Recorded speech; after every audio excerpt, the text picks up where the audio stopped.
Hello दोस्तों बहुत बहुत स्वागत है आप सभी का आपके अपने यूट्यूब चैनल में।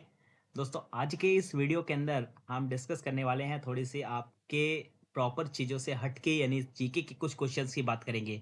दो क्वेश्चंस आपके स्क्रीन पर जीके के दिख रहे हैं दोस्तों, और ये दोनों क्वेश्चन किसी ना किसी कॉम्पिटिटिव एग्जाम में है। इनफैक्ट मैं आपको बता देता हूँ ये दोनों क्वेश्चन जो हैं वो रेलवे के एग्जाम में आए हुए हैं। ठीक है, चलिए हम लोग देखते हैं दोस्तों कि किसी भी जो क्वेश्चंस होते हैं उनको सॉल्व करने की क्या अप्रोच होनी चाहिए।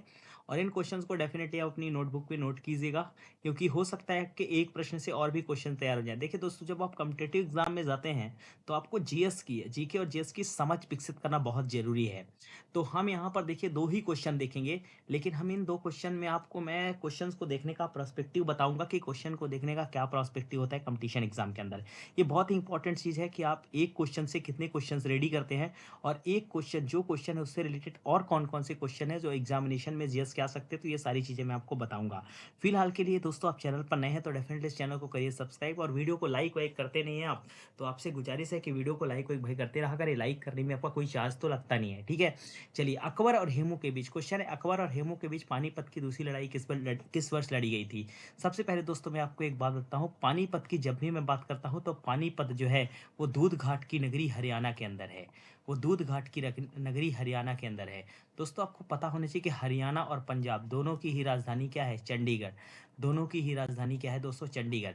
इस क्वेश्चन का दोस्तों राइट आंसर होगा अकबर और हेमू के बीच पानीपत की दूसरी लड़ाई यानी सेकंड बैटल ऑफ पानीपत। ये लड़ा गया था दोस्तों 1556 के अंदर, 1556 के अंदर।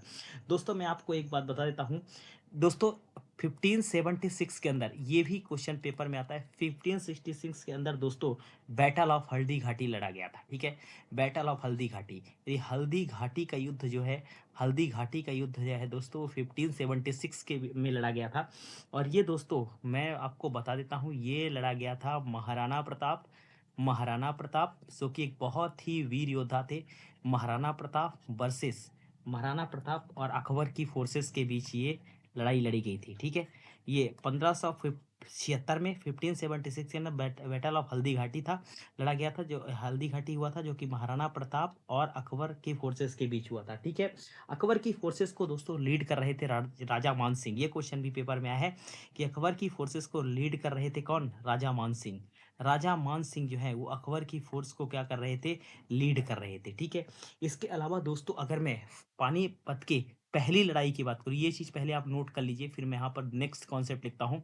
दोस्तों पानीपत की जो पहली लड़ाई लड़ी गई थी, पानीपत का पहला बैटल, पानीपत का पहला युद्ध हुआ था दोस्तों, जो हुआ था वह 1526 ईस्वी में हुआ था। ठीक है, 1526 के अंदर पानीपत का, यहीं पर मैं लिख देता हूँ, 1526 में फर्स्ट बैटल ऑफ पानीपत हुआ था। ठीक है, फर्स्ट बैटल ऑफ पानीपत हुआ था कब दोस्तों, फर्स्ट बैटल ऑफ पानीपत हुआ था 1526 के अंदर। ठीक है, और 1526 के अंदर फर्स्ट बैटल ऑफ पानीपत जो हुआ था दोस्तों, जब मैं आपको बताता हूँ 1526 में ही दोस्तों मुगल डायनेस्टी का फॉर्मेशन भी हुआ। ठीक है, यहीं पर एक और चीज़ लिख लीजिए, मुगल डायनेस्टी का फॉर्मेशन भी दोस्तों हुआ था कब, 1526 के अंदर। ठीक है, और मुगल डायनेस्टी को फाउंड किसने किया था, मुगल डायनेस्टी को आपको पता होना चाहिए, मुगल डायनेस्टी को फाउंड किया था बाबर ने। ठीक है, बाबर ही वो शासक था जिसने मुगल डायनेस्टी को क्या किया था, फाउंड किया था। ठीक है, तो पानीपत के फर्स्ट बैटल हुआ था 1526 के अंदर।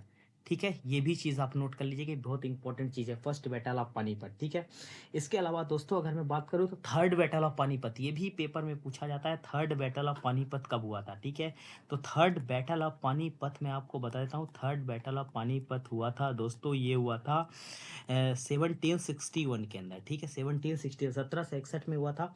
और दोस्तों ये बैटल जो हुआ था वो हुआ था दोस्तों, मैं लिख देता हूँ, ये बैटल हुआ था मराठा फोर्सेस, मराठा फोर्सेस, ये बैटल हुआ था मराठा फोर्सेस।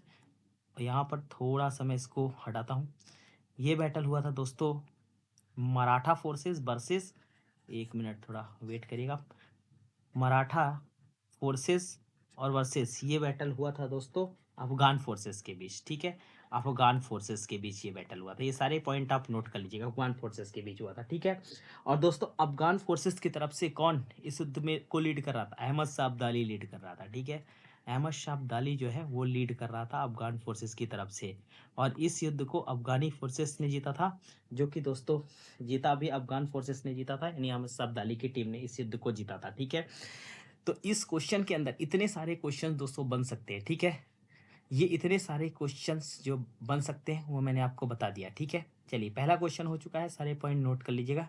ठीक है, और फर्स्ट बैटल ऑफ पानीपत यहीं पर मैं आपको बता देता हूँ। ये लड़ा गया था पहला बैटल बाबर वर्सेस इब्राहिम लोधी। ठीक है, बाबर वर्सेस इब्राहिम लोधी, पानीपत का फर्स्ट बैटल होता बाबर और इब्राहिम लोधी के बीच। ठीक है, ठीक है, और आपको पता होना चाहिए कि इसमें इब्राहिम लोधी हार गया था और बाबर जीत गया था। ठीक है, चलिए अब दोस्तों मैं आपको आगे नेक्स्ट क्वेश्चन पर लेके चलता हूँ। क्वेश्चन है दोस्तों, लोकसभा के सदस्यों की अधिकतम संख्या। बहुत बढ़िया प्रश्न पूछा है, लोकसभा के सदस्यों की अधिकतम संख्या। सबसे पहले दोस्तों मैं आपको बताना चाहूंगा कि दोस्तों यहाँ पर 3 आर्टिकल हैं, भारत कॉन्स्टिट्यूशन के 3 आर्टिकल हैं। ठीक है, इन तीनों को नोट करिए, आर्टिकल नंबर 79, आर्टिकल नंबर 80 और आर्टिकल नंबर 81। ठीक है, आर्टिकल 79 दोस्तों जो है वो बात करता है पार्लियामेंट के बारे में। ठीक है, पार्लियामेंट के बारे में, ठीक है, संसद के बारे में बात करता है। ठीक है, आर्टिकल नंबर 79। आर्टिकल नंबर 80 बात करता है दोस्तों राज्यसभा के बारे में। ठीक है, राज्यसभा के बारे में। और आर्टिकल नंबर, भारतीय संविधान का आर्टिकल नंबर 81 बात करता है दोस्तों लोकसभा के बारे में। ठीक है, जब भी दोस्तों हम लोकसभा की बात करते हैं तो लोकसभा को हम दोस्तों लोअर हाउस कहते हैं। ठीक है, लोकसभा को हम कौन सा हाउस कहते हैं? लोअर हाउस कहते हैं। ठीक है, इसके अलावा दोस्तों लोकसभा को हम हाउस ऑफ पीपल भी कहते हैं। इस चीज को भी आप नोट करिएगा कि हम लोग जो है लोकसभा को हाउस ऑफ पीपल भी कहते हैं। इसके अलावा दोस्तों जब भी हम इस लोकसभा की बात करते हैं तो एक पॉइंट यहाँ पर मैं और लिखना चाहूंगा, लोकसभा का दोस्तों इलेक्शन जो है वो डायरेक्ट इलेक्शन होता है। ये भी सवाल कंपटीशन के अंदर आ चुका है कि लोकसभा का इलेक्शन डायरेक्ट इलेक्शन होता है दोस्तों। और दोस्तों मैं आपको बता दूं कि लोकसभा का जो इलेक्शन होता है वो फर्स्ट पास्ट द वोट से होता है। फर्स्ट पास्ट दी वोट इसमें यूज किया जाता है, फर्स्ट पास्ट दी वोट। और दोस्तों ये चीज ली गई थी कहाँ? यूके की कॉन्स्टिट्यूशन से। ठीक है, यूके के कॉन्स्टिट्यूशन से ये चीज ली गई थी। ठीक है, इसके अलावा दोस्तों जब भी मैं एक क्वेश्चन और एग्जामिनेशन में, मुझे याद आ रहा है एक क्वेश्चन और आया था एग्जामिनेशन में किसी ईयर, कि लोकसभा का फॉर्मेशन कब हुआ था? तो लोकसभा का फॉर्मेशन हुआ था दोस्तों 16 अप्रैल 1952 में। ठीक है, 17 अप्रैल, माफ कीजिएगा, 17 अप्रैल 1952 में लोकसभा का फॉर्मेशन हुआ था। और इसका टेन्योर, इसका कार्यकाल मैं यहाँ पर लिख देता हूँ कि लोकसभा का टेन्योर कितना होता है दोस्तों। लोकसभा का कार्यकाल 5 ईयर्स होता है, 5 वर्ष होता है। ठीक है, तो जितने पॉइंट मैंने लिख दिए हैं इन सभी पॉइंट्स को, ऊपर जो पॉइंट है इन पॉइंट को एक बार मैं हटाता हूँ, क्योंकि यहाँ पर मुझे और अभी जानकारी लिखना और इन्फॉर्मेशन लिखना है। तो आप इतने पॉइंट को नोट करते जाइए फटाफट से, मुझे कुछ और इन्फॉर्मेशन यहाँ पर कलेक्ट करना है, कुछ और इन्फॉर्मेशन लिखना है, तो इसको लिखने के लिए मैं यहाँ से इरेज कर रहा हूँ और फिर मैं आगे इन्फॉर्मेशन यहाँ पर लिखता हूँ। चलिए ठीक है, नेक्स्ट बात करते हैं दोस्तों। मैंने बताया लोकसभा का टेन्योर कितना होता है, 5 ईयर। ठीक है दोस्तों, अगर मान लीजिए नेशनल इमरजेंसी है, तो नेशनल इमरजेंसी के होने पर, ठीक है, नेशनल इमरजेंसी के होने पर इसके टेन्योर को दोस्तों ये मान के चलिए, बात याद रखिएगा कि 1 ईयर्स हम एक्सटेंड कर सकते हैं, 1 साल इसके कार्यकाल को हम बढ़ा सकते थे, नेशनल इमरजेंसी लगी हुई है तब। ठीक है दोस्तों, अब हम बात करते हैं दोस्तों यहीं पर एक चीज़, और एक क्वेश्चन और दोस्तों मुझे याद आ रहा है कि लोकसभा की जो फर्स्ट मीटिंग थी ये कब हुई थी? तो लोकसभा की फर्स्ट मीटिंग हुई थी दोस्तों 13 मई 1952 को लोकसभा की फर्स्ट मीटिंग हुई थी। ये भी पॉइंट आप नोट कर लीजिएगा। ठीक है, इसके अलावा दोस्तों और इसी एक चीज़ यहाँ पर मैं आपको और बताना चाहूँगा, मुझे याद आ चुका है एक और चीज़, 13 मई को ही दोस्तों, 13 मई 1952 को ही राज्यसभा कॉन्स्टिट्यूट हुई थी। ठीक है, राज्यसभा इसी दिन कॉन्स्टिट्यूट हुई थी। ठीक है, और दोस्तों इसके अलावा जब मैं बात करूं तो राज्यसभा के अंदर 12 लोगों को नॉमिनेट किया जाता है। ठीक है, 12 लोगों को, ठीक है, राज्यसभा के अंदर इसमें से 12 लोगों को नॉमिनेट किया जाता है। और दोस्तों अब 2 एंग्लो इंडियन को भी किया जाता है, 2 एंग्लो इंडियन को। ठीक है, 2 एंग्लो इंडियन को जो नॉमिनेट किया जाता है वो ये 104th कॉन्स्टिट्यूशन अमेंडमेंट से किया गया। ठीक है, और दोस्तों इसका राइट आंसर आप लिख सकते हैं 552। 552 लोकसभा के सदस्यों की अधिकतम संख्या कितनी होती है?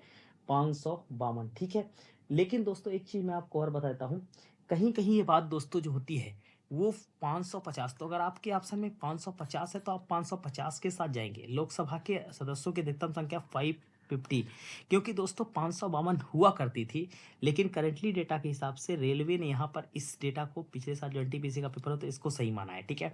इसका मतलब 552 में जो दो एंग्लो इंडियन है, अब इनकी पोस्ट को हटा दिया गया है। एंग्लो इंडियन की पोस्ट को क्या कर दिया गया है, हटा दिया गया है। यानी लोकसभा के सदस्यों की अधिकतम संख्या 550 ही कह सकते हैं, जहां पर दोस्तों 530 तो यहाँ पर थोड़ा सा मैं हटा के इस चीज़ों को और यहाँ पर थोड़ा और इन्फॉर्मेशन ऐड करता हूँ आपके लिए, ठीक है। ये सारे पॉइंट नोट करते चलिए। मैं इन सब पॉइंट्स को दोस्तों, आप इन पॉइंट को कमेंट करने के बाद बताइए कि आपको 2 क्वेश्चन क्या जीके के और वीडियोस की आपको रिक्वायरमेंट है कि नहीं।